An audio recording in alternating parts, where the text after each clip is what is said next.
Hi, I'm General Booty. I'm the quarterback at the University of Oklahoma, and you are now tuned into the greatest podcast on turf. Enjoy.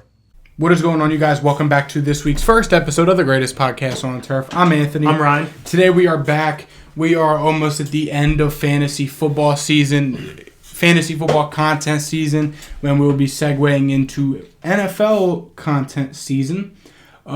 Today we are back, as you guys can tell by the title. We have our fantasy football breakouts and busts. We have about 10 guys who we are confident in breaking out, and also some guys that we think are going to be busts, guys that are being drafted way too high, and guys that are just being very overrated by fantasy football rankings this year. So with that being said, don't forget to like the video, subscribe to the channel if you guys are new here. Let's get that subscribed to unsubscribed ratio up.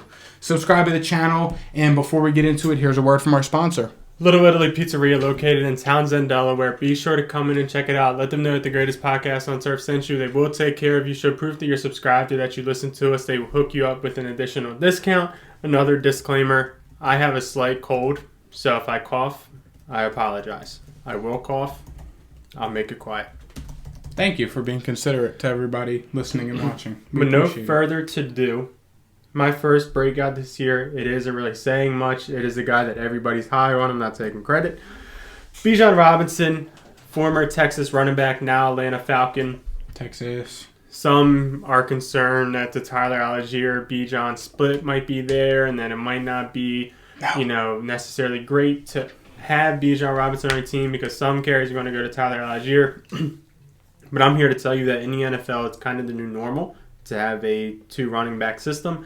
And Bijan Robinson was drafted 7th overall in the NFL draft. He will get the majority of the work. When he is tired, Tyler Algier will come in. But Bijan Robinson is the guy. He played a little bit in preseason and he looked amazing. Barely played, but he looked good for when he was out there, and everybody got super excited about him. So far, I have not taken Bijan Robinson in any of my drafts.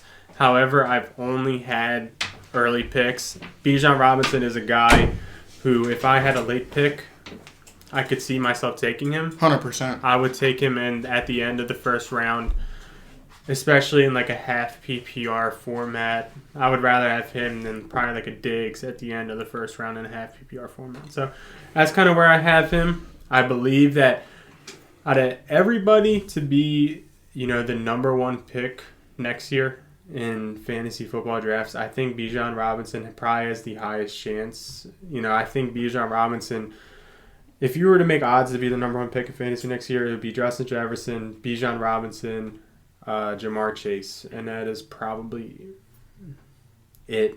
And Bijan Robinson is not far behind those two guys. So if you believe, I do. I believe in this Atlanta Falcons offensive line in general because they're one of the best. And I believe in the talent of Bijan because I saw him play against Oklahoma every once in a while. He's going to be a baller, and I think you can confidently take him in the first round. Yeah. What's the earliest you would draft Bijan in the first round? Probably, let me pull up the first round because that'll help me. He went 8 here. In a 12-teamer. I would take him after all these guys. So McCaffrey, Hill, Jefferson, Kupp, Chase, Kelsey, Eckler. I would rather have them. I would probably around 8. That's probably where I would think about grabbing him. Okay. My first guy who I think is going to break out this year, a guy who, if you have been listening to us, even as in terms of the past month, Cam Akers. Cam Akers Listening to me. is the starting running back of the Los Angeles Rams, who is being drafted in about the 6th round. You're good. Can you just be a little more considerate next time, not cut me off? Yeah. I'm only going to cough when you're talking. But yeah, getting Cam Akers in the 6th round, especially if you don't go heavy on running backs at the start, that's good value. He's the team starter. If you look at the last 6 weeks, from week 13 to week 18, he had 17, 12, 12, 23, 19, and 21 carries. He was scoring touchdowns. He wasn't seeing many targets, but I don't even remember who was playing quarterback for them. Baker, and then there was another guy. But the Rams really relied on Cam Akers toward the end of the season last year, they kind of cut their losses and were just like, okay, we got to regroup for next year. Let's give Cam Akers a shot. And it worked out. He rushed for 100 yards in the last 3 weeks of the season, 118, 123, 104.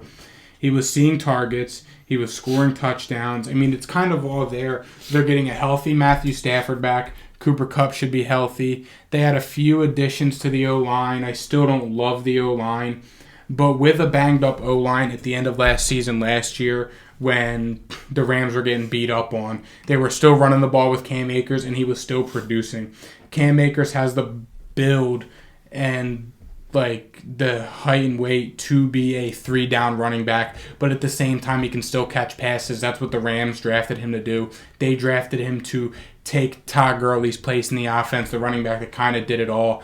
They drafted him so high and they gave him the shot. Yes, there was that talk last year that he would get traded or cut, but came around. He had a couple big weeks earlier in the season, 44 yards, 61 yards, and he fell off. He was very spotty last year. A couple games he had 0 yards week 1, 3 yards week 9. But other than that, 13 yards. He didn't have the best of seasons last year.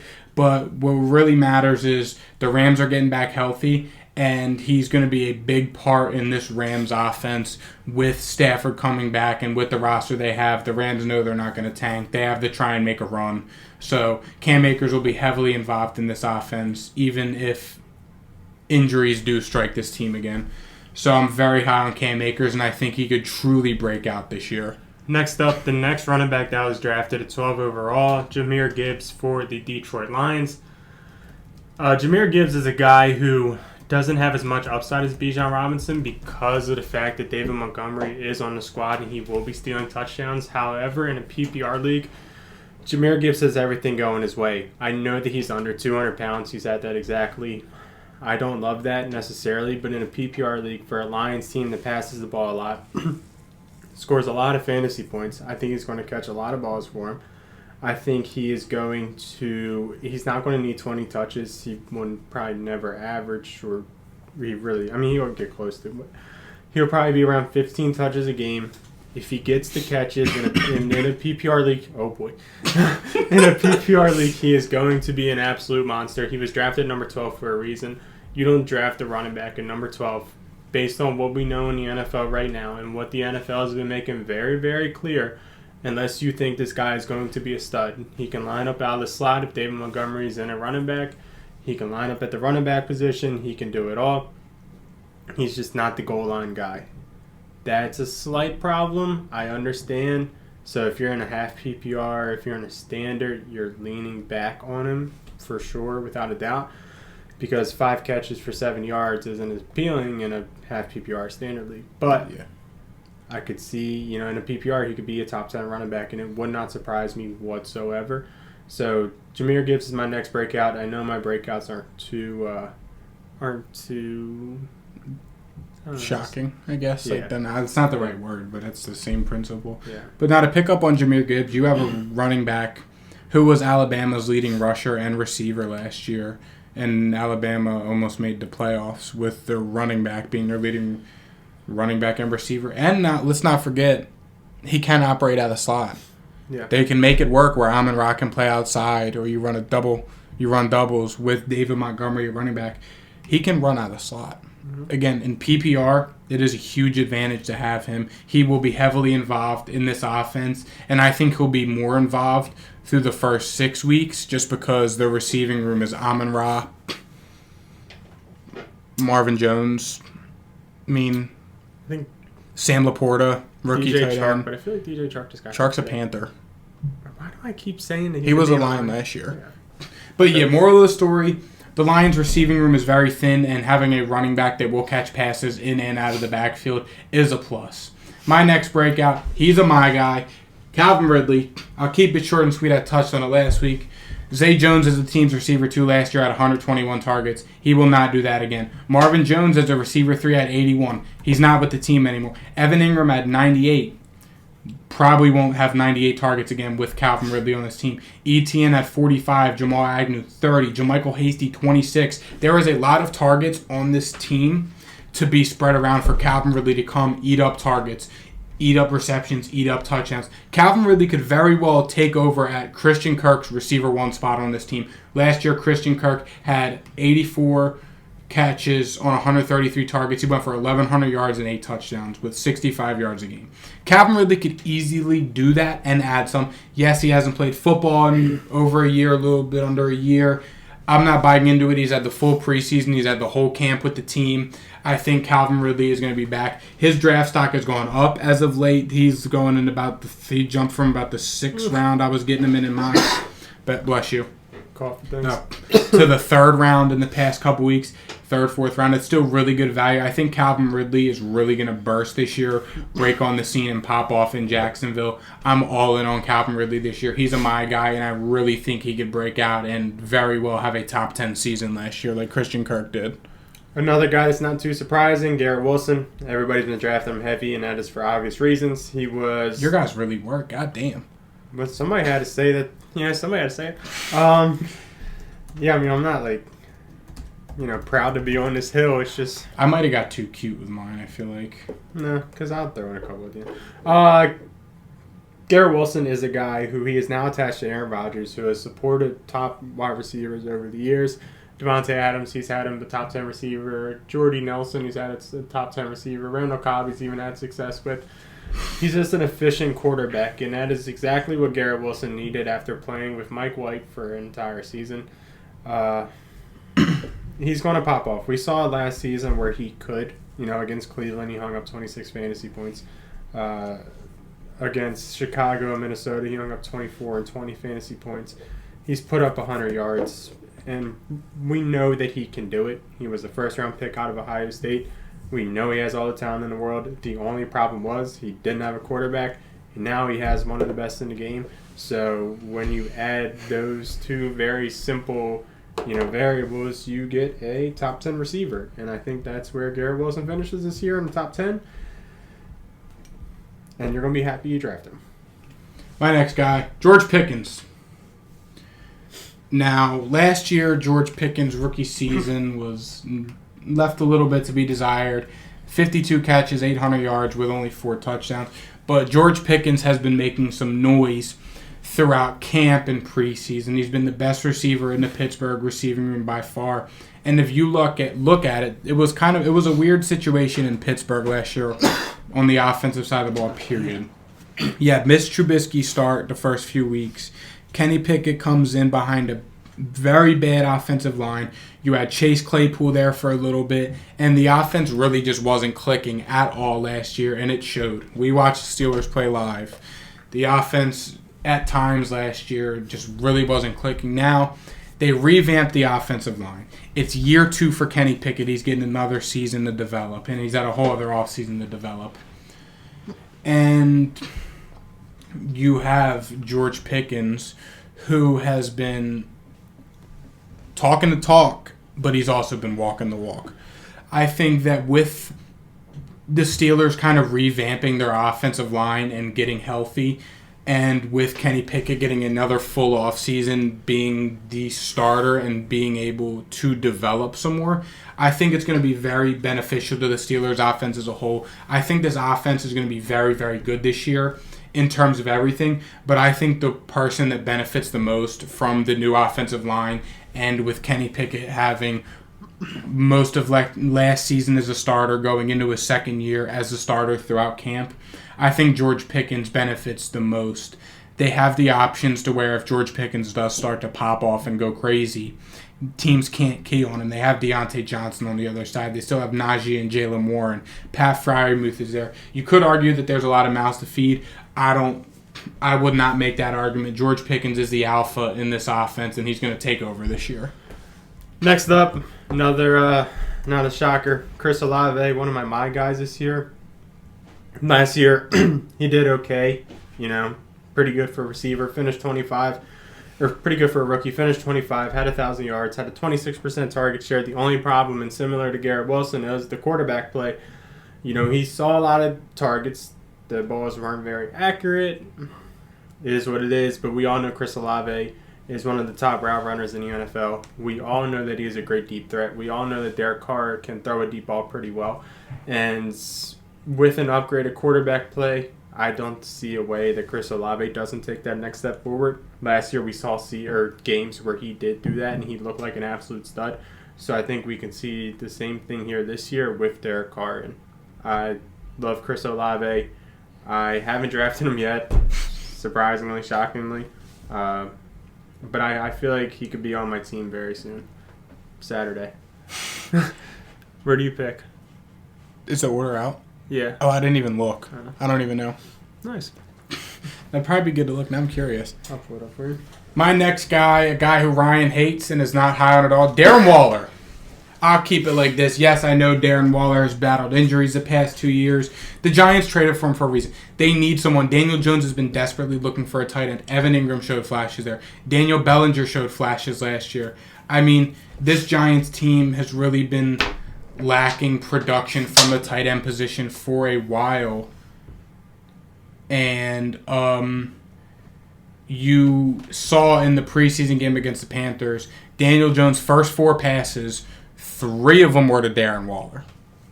Yeah, I did see that. They came out of the gate. They wanted to get them involved heavily. They've had the whole offseason to develop this connection. There is a very good chance Darren Waller could lead the team in targets. I know there is the injury concern there. I know it's a tough situation because he's been healthy. He hasn't been fully healthy the past 2 years, but when he's healthy, he's on. The Giants believe in him. And I think that with the Giants coming out of the gates, getting Darren Waller involved heavily, I think that says something, and I think it's going to translate into the season well. I really think Darren Waller could pop off this year, and I would be very happy. Me personally, I'm taking Darren Waller over Hawkinson this year, over Kittle this year. Darren Waller was my tight end 3, I'm pretty sure, in my rankings. That just shows how confident I am in it. I would be extremely happy with Darren Waller in a fantasy draft this year.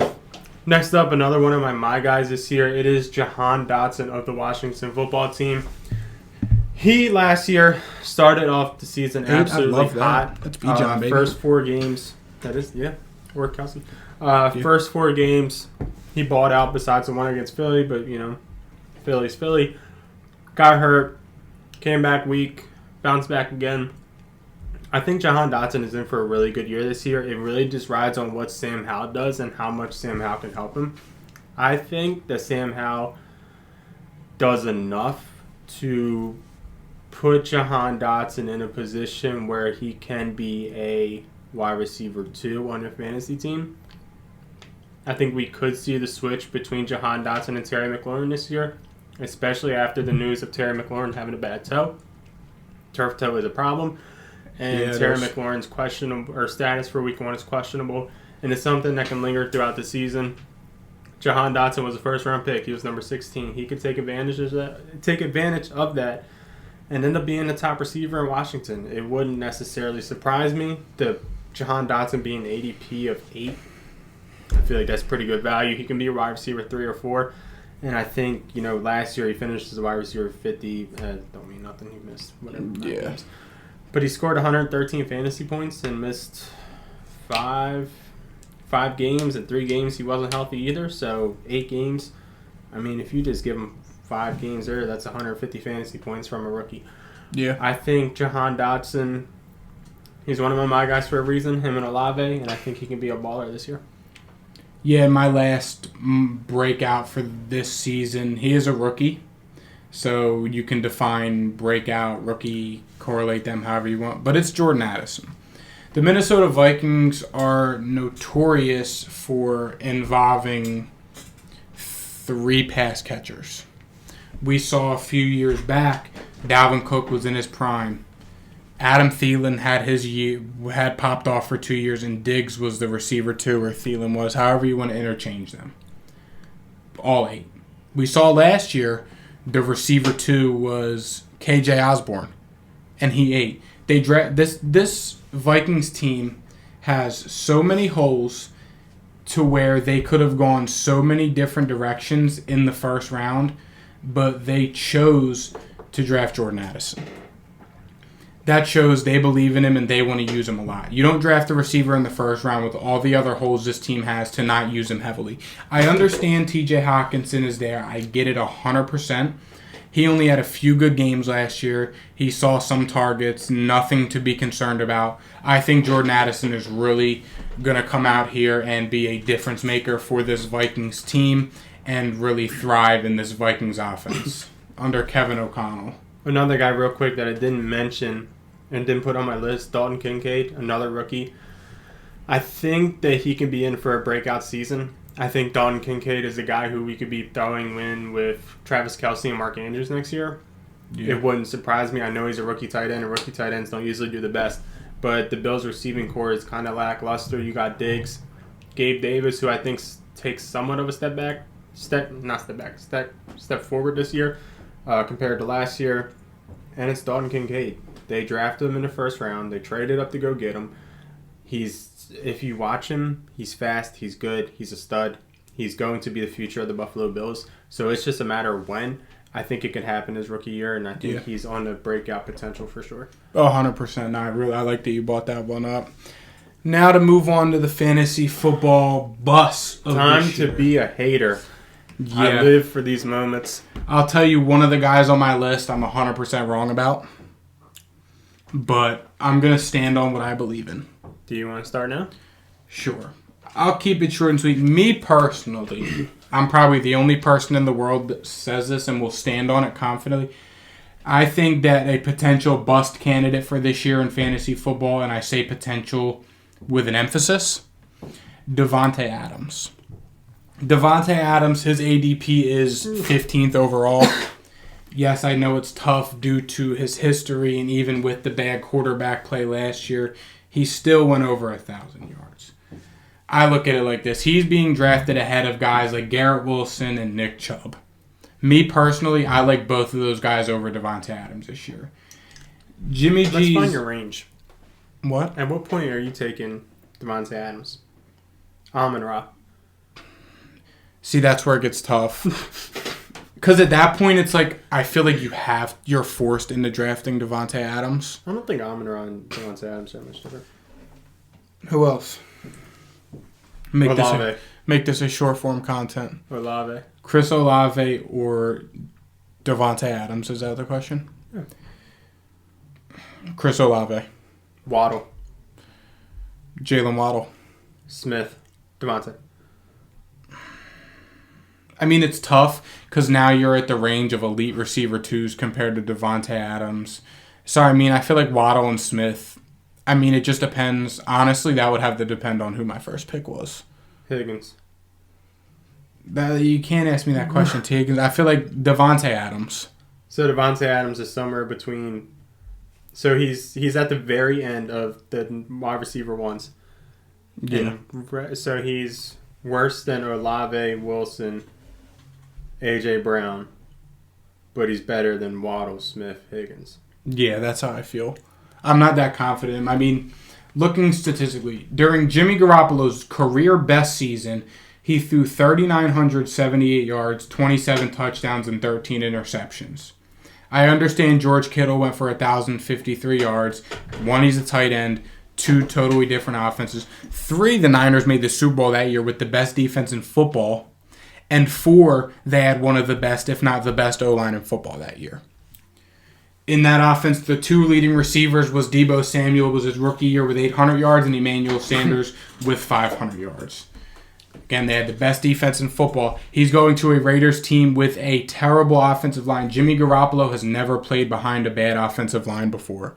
He just hasn't done it. It's just not something that he's had to deal with. When he was in New England and started, he had a good O-line. His time in San Fran, he had a great O-line.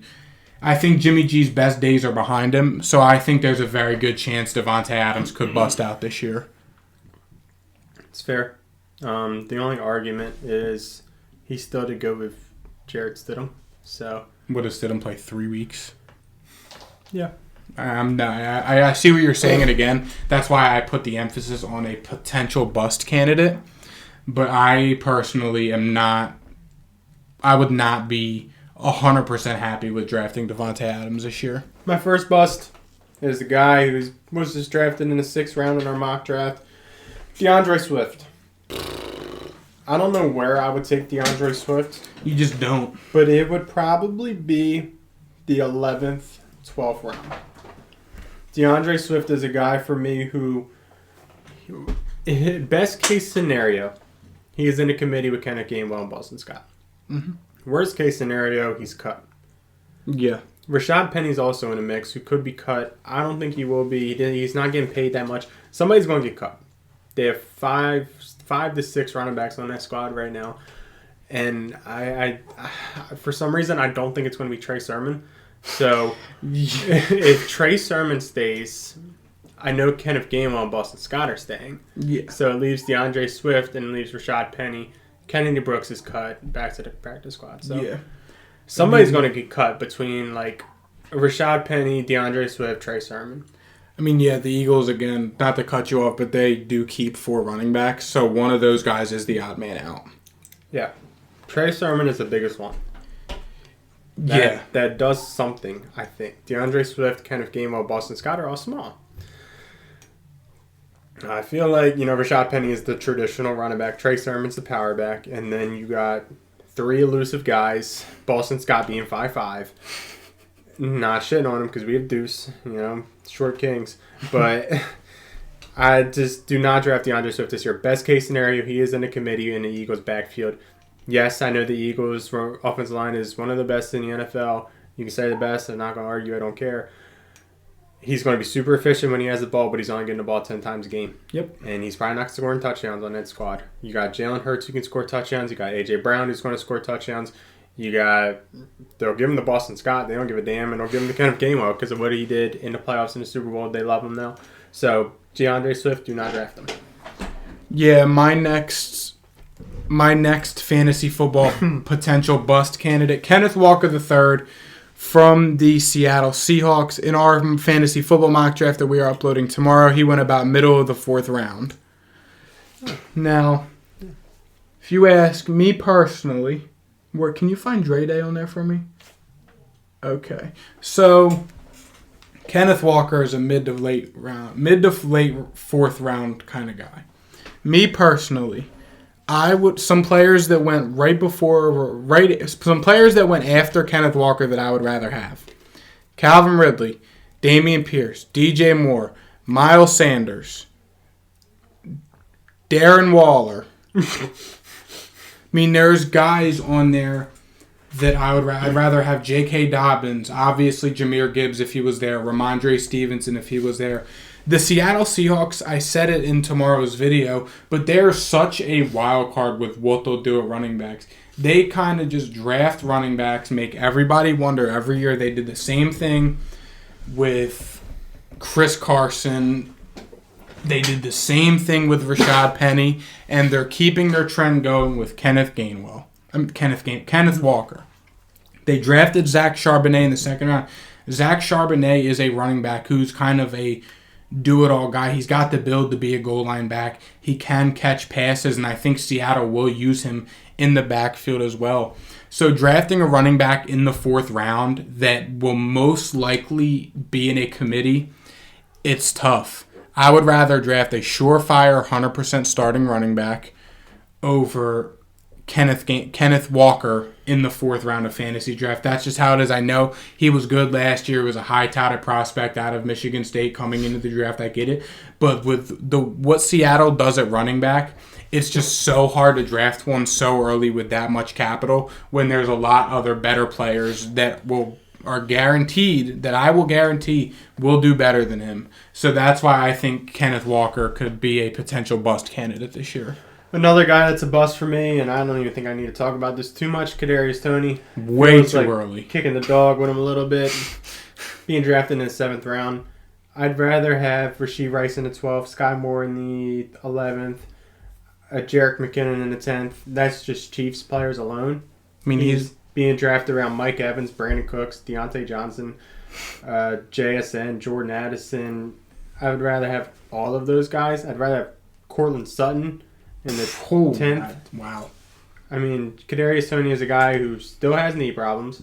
He was on a Chiefs team that clearly, obviously, made it very clear they don't give a damn about having a receiver one. You know, he's not Tyreek Hill. I know he balled out in the Super Bowl, but he didn't get that many touches. He balled out in the Super Bowl. I get it. He's not healthy ever. We have to understand that. Mm-hmm. And we have to understand that the Chiefs believe in Pat Mahomes, Travis Kelce. And that's it. That's the only two on this offense that they are tied down to. That's it. The rest, they're just there playing with them, and they're ballers. I mean, don't get me wrong. This is probably Pat Mahomes, one of his best receiving cores that he's had. Yeah. If you take away Tyreek Hill and just the cores, just the rest, this is probably the best that he's had. So this is just another, another red flag for Kadarius Toney. He's being drafted at the end of the 7th round. When we don't even know if he's going to play football in the first 4 weeks. We don't know if he's wide receiver 1, 2, 3. And we don't know how many targets he's going to get. So it's definitely a red flag. Yeah, it's tough for Chiefs receivers. But my next guy, I think, is almost a mortal lock to bust this year. Chris Godwin.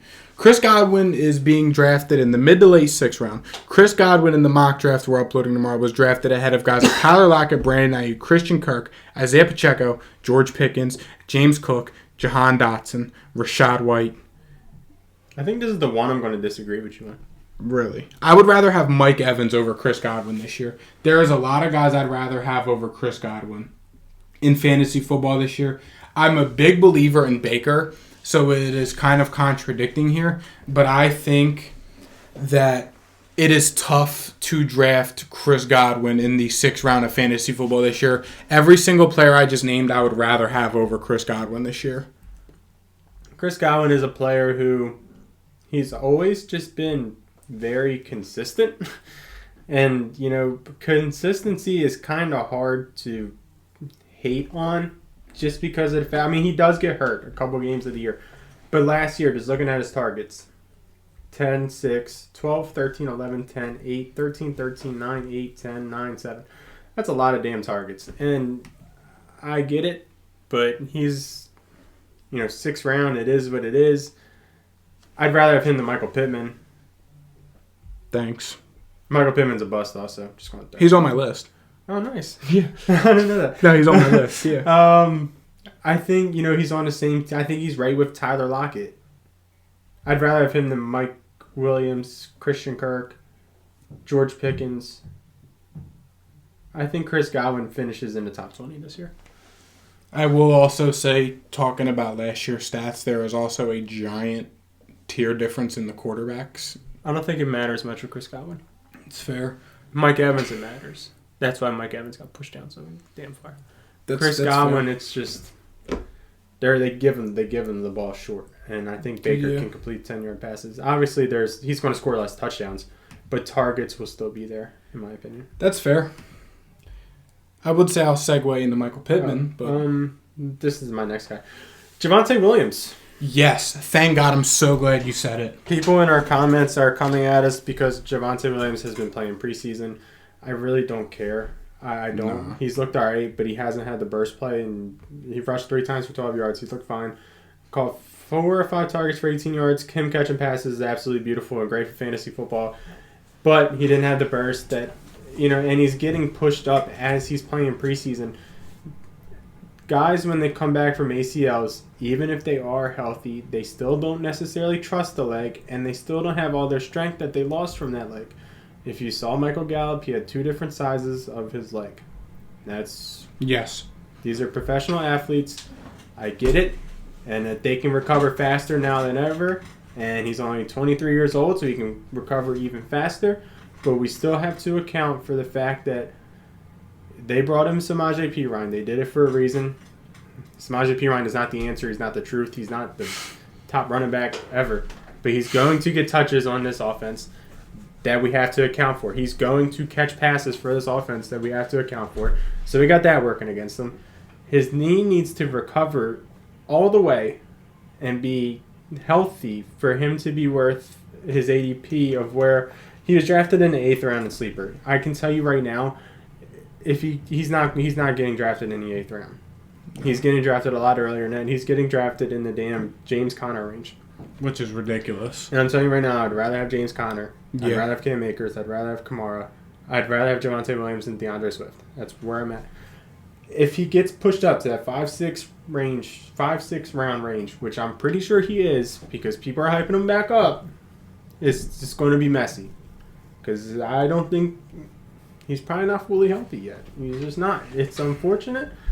It is what it is. Next year, like I said with Dobbins last year, I'm not drafting Dobbins because he's going to be a bust. But the year after, I'm going to be high on him because he's going to be 1 year recovered and he's going to be a stud. You did the same thing with Saquon 2 years ago. Yeah, 2 years ago, he had the injury. 3 years ago, he had the injury. 2 years ago, he wasn't that good. Then last year, he was so back. You let them have their bad season. This is Javonte Williams' bad season. I'm sorry. I think it's going to be a bad season. And then next year, you draft him. I think we're a little early on Javonte Williams right now. Yeah, and I mean, again, historically speaking, running backs, like we've just alluded to, they don't come back 100% healthy a year, not even a year post-surgery. It's just, it doesn't happen. He knows his whole entire knee. Exactly, and the He severity of it, too. Every single L. Every single L in his knee got destroyed. And it's not like us coming at him. It's just, historically speaking, and the facts show that... I couldn't come back from any type of tear in my knee in less than a year. Exactly, yeah. And then my final bust, as I already said, Michael Pittman. Michael Pittman's a mid to late 6th round guy. I would rather have a lot of guys over him. Lockett, Ayuk, Hollywood, even, and I'm not high on Hollywood at all. Christian Kirk, Mike Williams, Isaiah Pacheco. He's getting drafted in the range of Dalvin Cook, Alvin Kamara, James Conner, Cam Akers. That range, it can change. Those are all guys I would rather have over Michael Pittman Jr. Michael Pittman is a guy I was extremely high on last year. I'm sure I have my notes on my laptop somewhere with the reasons I was high on him. They have a new quarterback in Anthony Richardson as a starter. You don't know what you're going to get from this Colts team, especially losing Jonathan Taylor could make this offense take a significant step backwards. I'm not high on Michael Pittman Jr. At all this year. And I think he's being drafted way too early for what he's going to bring to the table for your fantasy football team. Finally, I feel like I've kicked this dog multiple times. You've been doing it since his rookie year, 2020. Jerry Jeudy. And I'm right here on the train with you finally after all these years. I don't believe in it, man. He's Nope. being drafted in the 5th round. That feels like a ceiling to me. I just don't see how you can take Jerry Jeudy over Chris Godwin, Tyler Lockett, Brandon Ayuk, Christian Kirk. Those are just receivers alone. I don't see how you can do that. I don't see how you can fathom that. I'd rather have Christian Watson and take the chance on the damn Packers. And that's, I shouldn't even have said that. But Jerry Jeudy's a guy who, he's on the Broncos team, and we all believe in the Broncos bouncing back. And, Russell Wilson lost 10 to 15 pounds, and he looks great. And he's been in the gym, and he's going to be right back to the Russell Wilson before. Baby. Yeah, had another baby. Probably has another office.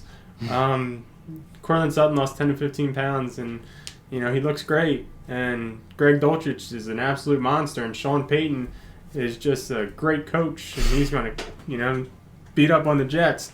But in reality, I just don't see that from the Broncos. I don't believe in the Broncos. If there is a Bronco that I will have on my fantasy team, it is probably Cortland Sutton. It is Samaje Perine.